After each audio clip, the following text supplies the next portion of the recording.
Civil സർവീസിലേക്കൊരു വഴികാട്ടി. UPSC, IAS, IPS, IFS, IRS തുടങ്ങിയ പരീക്ഷകൾക്ക് തയ്യാറെടുക്കേണ്ടത് എങ്ങനെ? വിവരങ്ങൾ പങ്കുവയ്ക്കുന്നത് എഴുത്തുകാരനും IAS മെന്ററുമായ ജാഫർ അമീർ UC.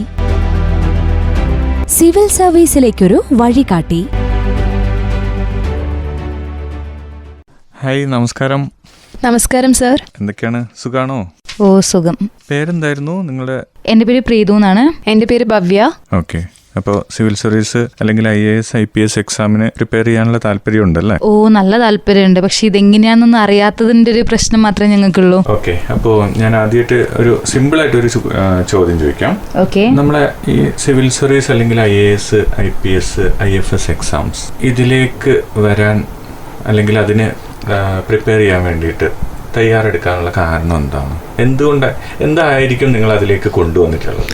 ഞാനിത് ഇപ്പോൾ പ്രിപ്പയർ ചെയ്യണമെന്ന് എനിക്ക് ആഗ്രഹം തോന്നി തുടങ്ങിയത് പറഞ്ഞു കഴിഞ്ഞാൽ എൻ്റെ മെയിൻ മോട്ടീവ് പറഞ്ഞാൽ അത്ര കോംപ്ലിക്കേറ്റഡ് ഒന്നുമില്ല, സിമ്പിളാണ്. എനിക്ക് എൻ്റെ വീട്ടുകാരെ പ്രൗഡാക്കണം, അതുപോലെ തന്നെ ഇപ്പോൾ ബാക്കി റിലേറ്റീവ്സിൻ്റെയും ഒക്കെ. കാരണം IAS എന്നൊക്കെ വരുമ്പോൾ നമ്മൾ അങ്ങനെ കാണുന്നൊരു ഇതാണല്ലോ, അപ്പോൾ അതുകൊണ്ട് തന്നെ അവരൊന്ന് പ്രൗഡാക്കണം എന്നുള്ള ഇതാണ് എൻ്റെ മെയിൻ മോട്ടീവ് എന്ന് പറഞ്ഞു കഴിഞ്ഞാൽ. അതുപോലെ തന്നെ എനിക്ക് എൻ്റെ വീട്ടുകാരെയും അതുപോലെ തന്നെ റിലേറ്റീവ്സിനെയും എൻ്റെ പ്രിയപ്പെട്ടവരെയും ഒക്കെ അവർക്കൊക്കെ കൊടുക്കാൻ പറ്റുന്നതിൽ വെച്ച് ഏറ്റവും നല്ലൊരു വലിയൊരു ഗിഫ്റ്റ് തന്നെയാണ് സിവിൽ സർവീസ് എന്നാണ് എനിക്ക് തോന്നുന്നത്. ഓക്കെ ഓക്കെ ഓക്കെ അതൊരു നല്ലൊരു കൺസെപ്റ്റ് ആട്ടോ.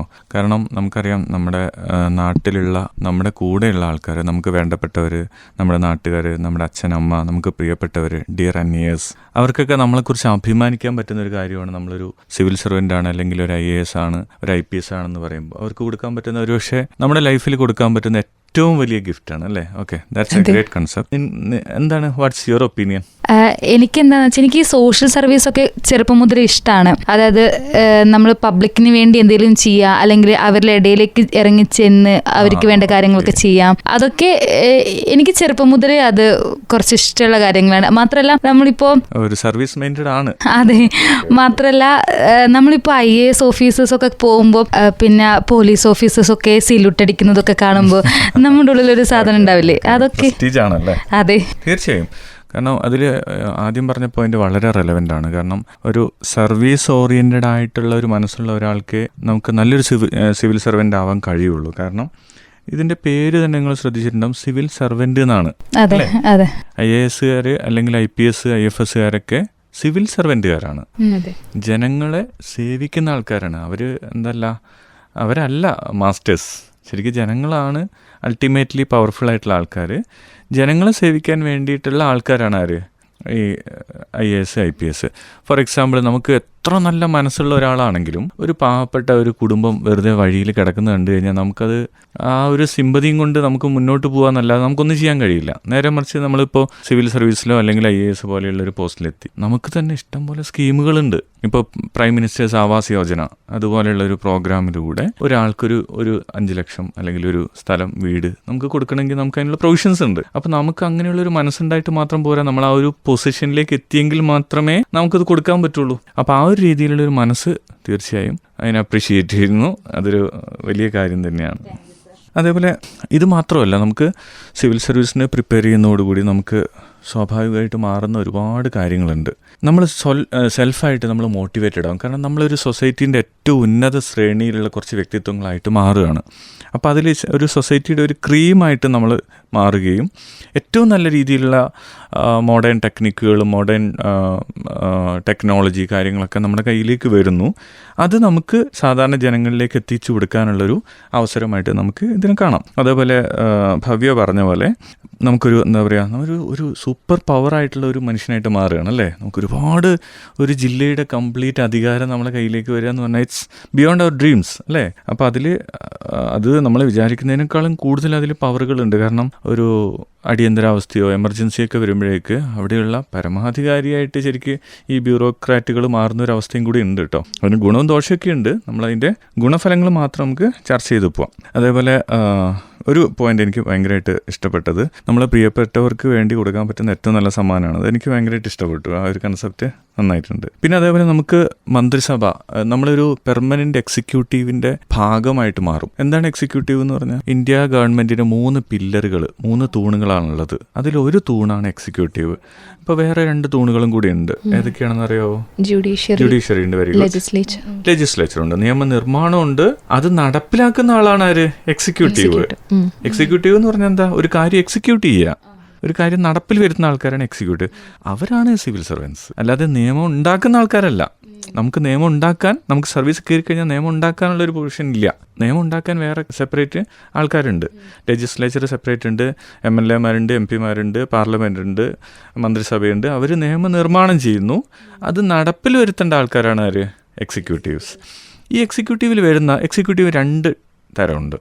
ഒന്ന് പെർമനന്റ് എക്സിക്യൂട്ടീവ് ഉണ്ട്, പിന്നൊന്ന് ഷോർട്ട് ടൈം ആയിട്ടുള്ള, അല്ലെങ്കിൽ നമ്മുടെ ഈ മന്ത്രിമാർ, MLA-മാർ, MP-മാർ ഇവരെയൊക്കെ സെലക്ട് ചെയ്ത് നമുക്കറിയാം 5 വർഷത്തേക്ക് മാത്രമാണ്. നേരെ മറിച്ച് സിവിൽ സർവീസിലേക്ക് വരുന്ന ഒരാളുടെ ലൈഫ് ടൈം, അയാൾ പെൻഷൻ ആവുന്നവരെ എന്താണ്?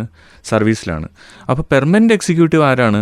നമ്മളിങ്ങനെ സിവിൽ സർവീസിലൂടെ കയറി വരുന്ന ആൾക്കാരാണ് പെർമനന്റ് എക്സിക്യൂട്ടീവ്സ്. അതേപോലെ നമുക്ക് മറ്റ് ഒരുപാട് ഗുണങ്ങൾ ഇതിലൂടെ വരുന്നതെന്ന് പറഞ്ഞാൽ നമ്മൾ മറന്നുപോയ പല സ്കില്ലുകളും നമുക്ക് ഡെവലപ്പ് ചെയ്യാൻ പറ്റും. നമ്മളെ ലാംഗ്വേജ് സ്കില്ലുകൾ, നമ്മുടെ ഓരോ ദിവസവും നമ്മുടെ അറിവ് വർദ്ധിപ്പിക്കുന്ന രീതിയിലുള്ള വർക്ക്ഷോപ്പുകൾ, ക്യാമ്പുകൾ, ഗവൺമെൻറ്റിൻ്റെ ട്രെയിനിങ്ങുകൾ തുടങ്ങിയ ഒരുപാട് കാര്യങ്ങൾ നമുക്കിതിലൂടെ നേടാൻ പറ്റും. അതേപോലെ റൈറ്റിംഗ് സ്കില്ല് ഡെവലപ്പ് ചെയ്തെടുക്കാം. നമ്മുടെ ലൈഫ് തന്നെ ഒരു സിസ്റ്റമാറ്റിക്കായി മാറും. നമ്മൾ ഒരുപാട് പേർക്ക് കാര്യങ്ങൾ ചെയ്തു കൊടുക്കുന്ന നല്ലൊരു സർവീസ് മൈൻഡഡ് ആയിട്ടുള്ള ഒരു രീതിയിലേക്ക് നമുക്ക് മാറാൻ പറ്റും. അതേപോലെ ഇന്ത്യയിൽ തന്നെ ഏറ്റവും ഉയർന്ന തസ്തികകളുണ്ടല്ലോ, അതായത് ഡിപ്പാർട്ട്മെൻറ്റുകൾ, ഇന്ത്യയിലെ ഏറ്റവും ഉയർന്ന ഡിപ്പാർട്ട്മെൻറ്റുകളായ IB, ഇൻ്റലിജൻസ് ബ്യൂറോ, അല്ലെങ്കിൽ കസ്റ്റംസ് ഡിപ്പാർട്ട്മെൻറ്റ്, ഫോറിൻ അംബാസിഡർമാർ, കോൺസുലേറ്റുമാർ, UN സെക്രട്ടേറിയറ്റ്, UN-ൻ്റെ സെക്രട്ടേറിയറ്റ്, അല്ലെങ്കിൽ നമ്മുടെ സെൻട്രൽ സെക്രട്ടേറിയറ്റ്, ഇന്ത്യയുടെ സ്പൈ സർവീസ്, ഇവിടേക്കൊക്കെയുള്ള ആൾക്കാരെ റിക്രൂട്ട് ചെയ്യുന്നത് എവിടെ നിന്നാണ്?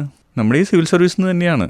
ഓക്കെ, ഇപ്പോൾ ഫോർ എക്സാമ്പിൾ പറയുകയാണെങ്കിൽ യുണൈറ്റഡ് നേഷൻ്റെ ജനറൽ സെക്രട്ടറി ആയിട്ട് മത്സരിച്ച ആളാണ് നമ്മുടെ കേരളക്കാരനായ ശശി തരൂർ, അല്ലേ? അദ്ദേഹം IFS ഉദ്യോഗസ്ഥനാണ്. അങ്ങനെയാണ് അദ്ദേഹം എന്ത് ചെയ്യുന്നത്? അത്രയും ഉയർന്ന ഒരു പൊസിഷനിലേക്ക് പോകുന്നത്. അപ്പോൾ ഇതിനൊരു നമ്മൾ ആലോചിച്ച് കഴിഞ്ഞാൽ ഇതിനൊരു ഒരു അപ്പർ ലിമിറ്റ് ഇല്ല എന്ന് നമുക്ക് മനസ്സിലാവും. It's beyond our imagination. അപ്പം അത്രയും വിശാലമായൊരു മേഖലയാണ്. അതുപോലെ പോലീസ് ഡിപ്പാർട്ട്മെൻറ്റിലാണെന്നുണ്ടെങ്കിൽ SP, DYSP, അങ്ങനെ ഒരു ഇഷ്ടം പോലെ മേഖലകളിലേക്ക് നമുക്ക് പോവാം. നമ്മൾ ഒരു സിവിൽ സർവൻ്റ് ആയിട്ടുള്ള ഒരു ഉദ്യോഗസ്ഥന് ഇന്ത്യയിൽ കിട്ടാവുന്ന ഏറ്റവും ഉയർന്ന പോസ്റ്റ് ഏതാണെന്നറിയോ? ചീഫ് സെക്രട്ടറി ആണോ? Very good, chief secretary. Okay, it's up to നമ്മുടെ സ്റ്റേറ്റ് ലെവലിൽ നോക്കുകയാണെന്നുണ്ടെങ്കിൽ ചീഫ് സെക്രട്ടറിയാണ് ഓരോ സ്റ്റേറ്റിൻ്റെയും. ഇപ്പോൾ കേരളത്തിൻ്റെ ചീഫ് സെക്രട്ടറി എന്ന് നമ്മൾ പറയും. കേരളത്തിൻ്റെ ബ്യൂറോക്രസിയുടെ ഏറ്റവും ഉയർന്ന ഉദ്യോഗസ്ഥനാണ് ചീഫ് സെക്രട്ടറി. അതായത് കേരളത്തിൽ ഒരാൾക്ക് ഏറ്റവും ഉയർന്ന പോസ്റ്റിലെത്താൻ പറ്റുന്ന പോസ്റ്റ് ഏതാണ്? ചീഫ് സെക്രട്ടറിയാണ്. നേരെ മറിച്ച് യൂണിയൻ ലെവലിലേക്ക്, സെൻട്രലിൻ്റെ കേസിലേക്ക് നോക്കുമ്പോൾ ഡൽഹിയിലെ ക്യാബിനറ്റ് സെക്രട്ടറിയാണ് ഇന്ത്യയിലെ ഏറ്റവും ഉയർന്ന ഉദ്യോഗസ്ഥനായ IAS-കാരൻ. ഓക്കെ, അപ്പോൾ ആ രീതി അത്രയും ഉയരത്തിലേക്ക് നമുക്ക് എത്താൻ പറ്റുമെന്നാണ് ഞാൻ ഉദ്ദേശിച്ചത്. പിന്നെ നമുക്ക് ഗവൺമെൻറ്റിൻ്റെ ഒരുപാട് ആനുകൂല്യങ്ങൾ നമുക്കുണ്ട്. 5 പേഴ്സണൽ സ്റ്റാഫുകളെ നമുക്ക് ഗവൺമെൻറ് അനുവദിക്കുന്നുണ്ട്. നമ്മുടെ വീട്ടിലുള്ള ഡ്രൈവറായിട്ടും കുക്കിംഗ്, ക്ലീനിങ് ഒക്കെ ആയിട്ട് 5 പേരെ നമുക്ക് അനുവദിക്കുന്നുണ്ട്. വർഷാവർഷം നമുക്ക് ടൂറ് പോകാം, അത് വിത്ത് ഫാമിലി പോകാം. അവർക്കുള്ള LTC കാര്യങ്ങളൊക്കെ ഗവൺമെൻറ്റാണ് കൊടുക്കുന്നത്. അങ്ങനെയുള്ള ഒരുപാട് ഫെസിലിറ്റികൾ നമുക്കിതിലുണ്ട്. നമുക്കൊരു സെക്യൂരിറ്റി ഓഫീസർ നമ്മളെ കൂടെ ഉണ്ടാവും, സ്വന്തമായിട്ടൊരു ബംഗ്ലാവ് ഉണ്ടാവും, പിന്നെ ഒരു ഗവൺമെൻറ് വണ്ടി ഉണ്ടാവും. ബെനിഫിറ്റുകൾ നമുക്ക് ഈ സർവീസിലൂടെ നമുക്ക് കിട്ടുന്നുണ്ട്. ശ്രോതാക്കൾ കേട്ടത് UPSC, IAS, IPS, IFS, IRS തുടങ്ങിയ പരീക്ഷകൾക്ക് തയ്യാറെടുക്കേണ്ടത് എങ്ങനെ എന്നതിനെക്കുറിച്ച്. വിവരങ്ങൾ പങ്കുവച്ചത് എഴുത്തുകാരനും IAS മെന്ററുമായ ജാഫർ അമീർ UC. തുടർന്ന് കേൾക്കാം അടുത്ത അധ്യായത്തിൽ. സിവിൽ സർവീസിലേക്കൊരു വഴികാട്ടി.